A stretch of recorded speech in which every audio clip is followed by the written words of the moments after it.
to see him in this moment, to where you have a guy who's probably clearly on the back end of his career, not even on the Division Series roster, and now you find yourself in Game 3. It lets me know how much we fall into. What did you do for me lately? Yeah. What did you look like your last outing out? And last outing out, yes, I know he averaged 94 miles an hour, but it was multiple pitches that I saw. He's at 96 miles an hour.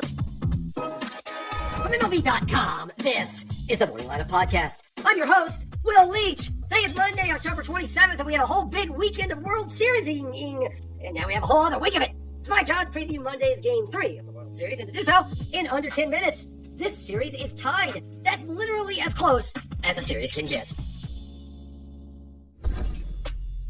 So, Game 3, yep, that's tonight, and it's a big one. So let us together, or really just me, talk about the 5 things you need to know about Game 3 of the World Series. First off, Max Scherzer is starting it. Future Hall of Famer. 41-year-old had a miserable September for the Jays, putting up a 10.20 ERA, and he was left off the postseason roster entirely for the ALDS. Came back for the ALCS, though, and in Game 4, pitching for the first time in a month, he evened the series. Scherzer in a stare down right here with John Schneider, and he sends him back to the dugout. Scherzer's 1-2 pitch. Carter strikes him out. He says, I'm standing, Skip. You get out of here. Rewards his trust with a strikeout of a Rosarena. It was a truly nostalgic throwback moment. Not only that Scherzer was great, but also that he even scowled off manager John Schneider when he came to the mound to talk about pulling him. Schneider seemed positively giddy about it, saying, I've been waiting all year for that.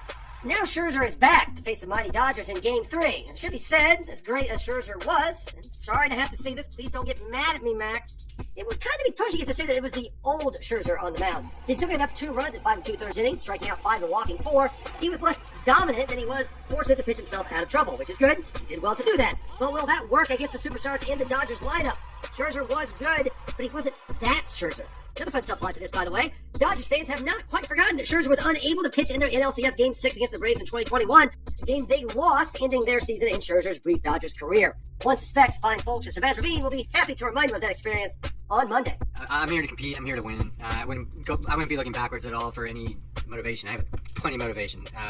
I'm here to win, and I got a clubhouse full of guys who want to win too. So we're a great team, and that's the only thing I need to think about. All right, second thing you need to know about Game 3. The Jays are going to need to get into the Dodgers bullpen. Doesn't take a genius to see what the Jays' offensive strategy is and how well it works when they are able to successfully deploy it. The clear, obvious weakness of this Dodgers team is its bullpen, specifically that mushy middle, and the quicker the Jays can get through those great Dodgers starters to face off against it, the more likely they are to win. Best case, they wear down a starter like they did with Blake Snell in Game 1 to the point that he can't make it out of the 6th, and then the Blue Jays can explode in that 6th. Remember, they just exploded in that 6th. 2-1. Swing and a high fly ball, right center field. Hernandez back on the track. Good! A grand slam! Addison Barger blows this game wide open. 9-2 Blue Jays in the bottom of the 6th. Worst case? Well, as we saw in Game 2, the worst case is that the Jays don't get into the Dodgers bullpen at all. That'll happen when you get a complete game thrown against you. 1-2 pitch. Popped up, left side. Yamamoto goes the distance again. World Series mastery. Yoshinobu Yamamoto, Game 2 of the World Series against the Blue Jays, has thrown a complete game, retiring the final 20 that he faces. Hitting the Game 3 starter Tyler Glasnow and getting him out of the game will be particularly important here. We have 3 games in 3 days in Los Angeles, which will put a strain on any bullpen, let alone one as flimsy as the Dodgers. And Yoshinobu Yamamoto, the last postseason complete game thrower in captivity apparently, won't be on the mound until a currently theoretical Game 6 in Toronto. Blue Jays can really wear out this bullpen over the next 3 nights, and they need to start tonight. After the break, the other 3 things you need to know about Game 3. I wouldn't promise you 5 and only give you 2. Sheesh, is that what you think of me? Here's a 2-2. There's the finish off the time. There's the release point, and there's the splinter that drops, and the hitters just don't see this. 7.1 feet at the height of release, and his fastball command is going to be very, very huge against a Dodger team that doesn't expand the zone. The third thing you need to know about Game 3, the Dodgers' big 3 needs to get going.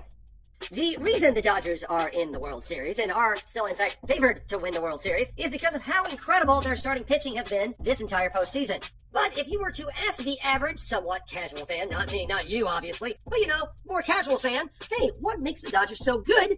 Their answer would probably be some variation on, they have all those MVPs. And they do. They have 3 right there at the top of their lineup. 2021, 2023, and 2024, and probably 2025 MVP Shohei Ohtani, 2018 MVP Mookie Betts, and 2020 MVP Freddie Freeman. It remains terrifying for any pitcher to have to face those guys to start any game, and it sure must feel like they're constantly coming up in the lineup.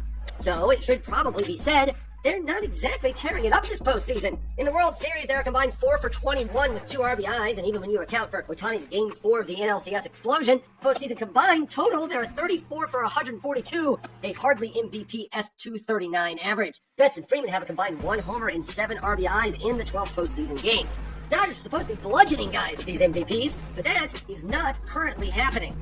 The fourth thing you need to know about Game 3, Bo Bichette should be back in the lineup for the Jays. Bichette came back for the first time in more than a month in Game 1 after suffering a knee injury, made a great play at second base despite never actually having played there in the majors, and drew a leadoff walk that led to that 9-run 6th inning.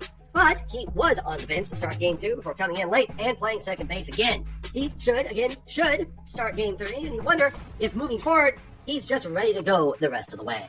Expect him to be in there.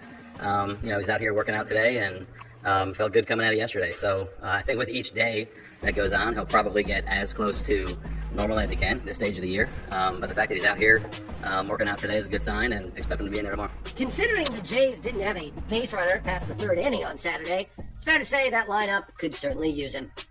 And the 5th thing you need to know about Game 3, when it starts and where you can watch it. First pitch is at 8 p.m. Eastern Time at Dodger Stadium in Los Angeles on Fox with Joe Davis and John Smoltz on the call. You can find Tom Verducci and Ken Rosenthal hanging around near the field, asking all sorts of questions themselves. It'll be a whole television extravaganza.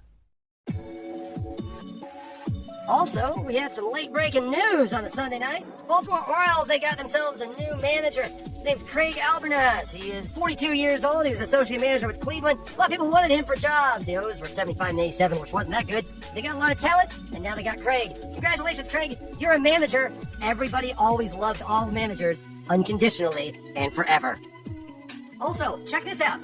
Game-used baseballs, bases, and more are now live on auction from the 2025 World Series. It's an auction! I guess I should have said that really fast like an auctioneer. Here, let me try it. Game-used baseballs, bases, more now live in auction from the World Series. Good now, going. Yeah, I can't do it. I'm really not good at auctioneering voice. It's really hard. I'm an old Micro Machines guy. He can do it. I can't. Maybe I'll just talk normal.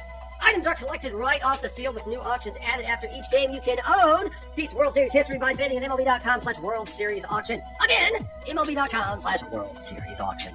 That's all for today's Morning Line Up podcast. Thank you for listening. Please be sure to give us a rating and review and tell everyone you know about this podcast. Matt Monaghan will be here Tuesday morning to recap World Series Game 3. Will be back Friday morning to preview Game 6 of the World Series. Assuming there is, in fact, a Game 6 of the World Series. If there isn't, I don't know, talk about cats or something. Either way, enjoy Game 3.